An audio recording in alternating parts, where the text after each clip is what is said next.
Сәлеметсіздер ме? Аты жөнім Динара Магазова, Қарағанды қаласынан болам. Промотей компаниясымен жұмыс істеп бастағаныма осы 3 ай болды. 3 айда 9 миллион оборотқа жеттім.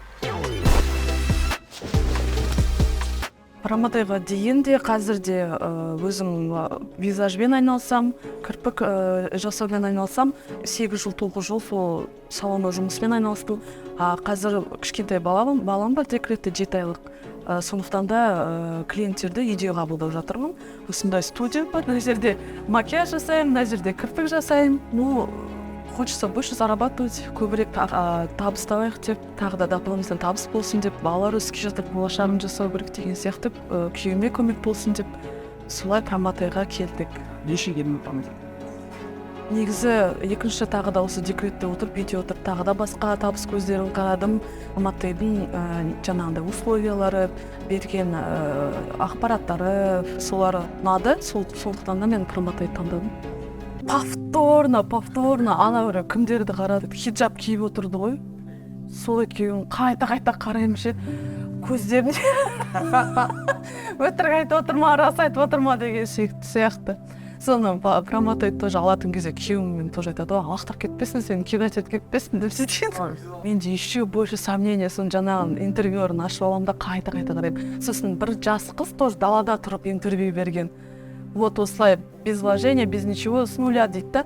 Сол қызға почему-то мен сендім да. И сіздердің нелеріңізді көрдім, все жетіспейді екен да, оказывается, іздеп жүрген кезде ақпарат жетіспейді. Көп зерттедім ғой. Сөйтіп әзер дегенде сон күйеуімде жаңағындай сомнение беріп қояды. Уже анандай ақшасын төлейтін кезде де тоже айтады ғой. Байқа, чек сұра, бүйт, сөйт деп. Сол жаңағы постоянно Алтынайға да күн демеймін, түн демеймін, Алтынайға жаза беремін тоже. Алтынайны істеймін, Алтынаймен уже, я не знаю, уже біраз от сөйлесіп жүргенімізге. Сосын жаңағындай, прям конкретно осы түрткі болған Валбересқа крем деп жүрмін ғой енді. Пока мен Валбереспен, ФБСпен, ФБОға шыққым келетін всегда. Біліп алдым да, ФБС, ФБО не екен.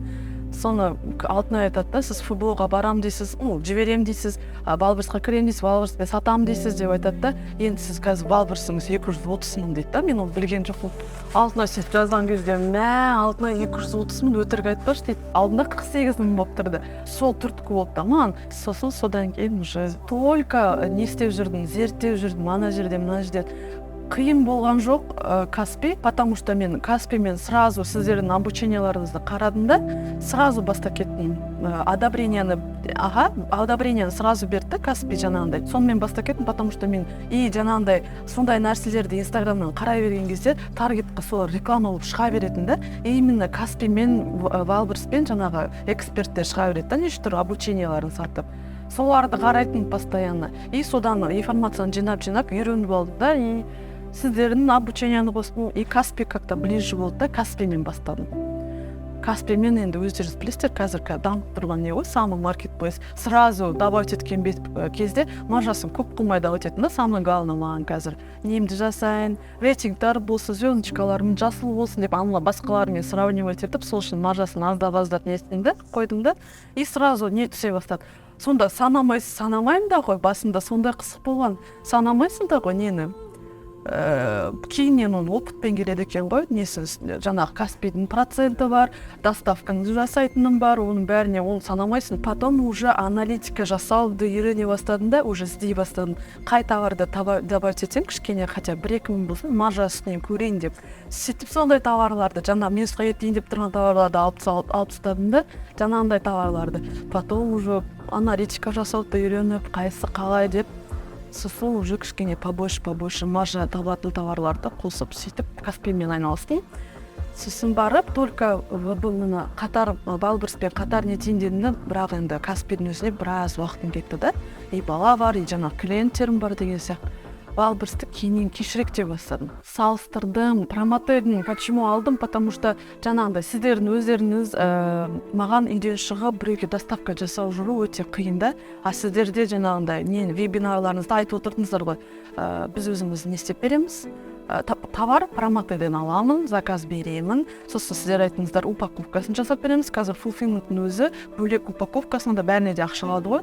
Сосын жаңағындай доставкасын өздеріміз клиентке дейін жасап береміз деп.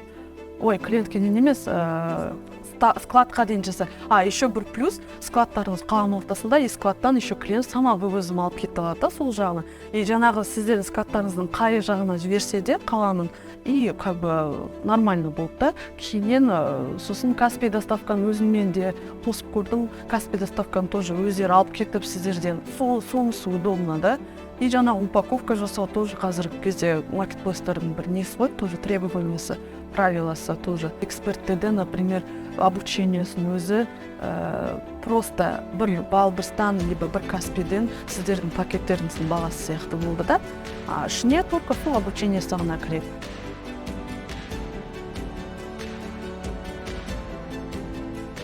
Мен еще должна была еще плюс фулфилмент табуым керек, упаковщик табуым керек, или упаковщик сол фулфилмент іште кіре ма?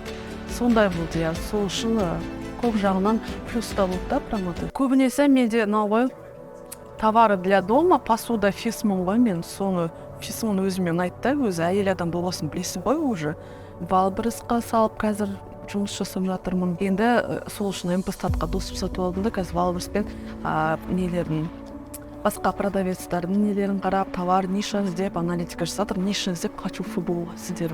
Ары біреу поставщикті іздеп керек емес, міне тұр промотейді. Упаковка жасап керек емес, қаланың ортасында точка тұр. Үйде просто компьютермен әдемілеп сатып, әдемілеп бағасын қойып, не істесе болды.